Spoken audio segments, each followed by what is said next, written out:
So, a question today on how do I find my vision, or how do I find my life goal? Um, a lot of people ask me that. They think maybe because I have a goal, right? I want to do certain things, or they see people around them who have, I don't know, have succeeded at something, and they're like, well, where's mine, right? What's my, how do I find it? And there's no one answer to that. There's no sort of like, look around the corner on the left, or what did you like as a child? What are your values? There's lots of approaches to start the discussion or start the journey to discovery, but it's not one way. But there are some principles that I think you can keep in mind if you're looking for something to help you find your thing and stay with it. So, first thing is, what is success, right? Every person's success, at least this is a belief, may not be a fact, but my belief is everyone's success, their own personal success, is unique. It's different for each person. Because we are humans and we're in groups, sometimes we may define our success based on people around us. Like, are they working harder? Do they know more than me? But is that truly your success as far as personal fulfillment, or is it success with regards to a particular goal? I would risk to say that what you're talking about is a goal, right? Some sort of target that fits somewhere. Maybe it does, maybe it doesn't, but that's a goal. That's not personal fulfillment. You know, your personal fulfillment is based on you finding that one thing that speaks to you and fulfills you and keeps you positive and happy, right? If your goal is to attract money, you can get money, but you just keep having to collect money, and it may not be any personal fulfillment, right? Your idea is to take care of your children, right? And that's something that is a goal, you know, feeding them every day. But it might not be your personal fulfillment to feed them every day. Your personal fulfillment may be something that's a little bigger than that, right? Seeing them go off to college, or seeing them be independent human beings, etc. So I guess what I'm trying to say is that whatever it is you're trying to do starts with you. And that's really hard to figure out sometimes. You have so much pressure. We don't have time to just sit and go, tell me, spirits, what do I want to be? That type of thing. But one thing to look at is, what is it that you love, right? That you feel passionate about. And I'll use an example. You know, someone may say, well, I like to write, but there's no money in that, for instance.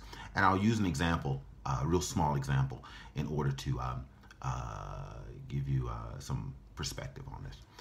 I was speaking to someone, and they described the things they're good at. And they said, yeah, I'm really good at this. I love doing it. It's great, but it's a secretarial job at the end of the day. If I were to take all of those things I'm good at, I would be an executive assistant or something like that. And I said, what's wrong with that, right? And, you know, they didn't particularly answer, but we sort of agreed that it's salary. You know, you won't have a $1 million salary or a lot of money. But the question is, will you be satisfied, right? Will you be fulfilled, right? Will part of you sing because of what you've chosen? And if that's the case, what's going to happen is you're going to do it exceptionally well. And the thing is that everything you do before then, before you find that dream job, is to make you a better, uniquely you, to make you the X that happened, right? So example, for the person for which I'm writing this, I guess giving this video, who asked me for some advice, everything they had done in their career thus far, things like computers and project management, etc., had taught them skills and experiences that, if they took into to an EA or executive assistant role, would be the best executive assistant on earth, right? I know executive assistants who wish they had project management skills, or wish they had, better ability to deal with computers, or more experience dealing with different types of people, and they feel it limits their career. So if you've had small goals, right?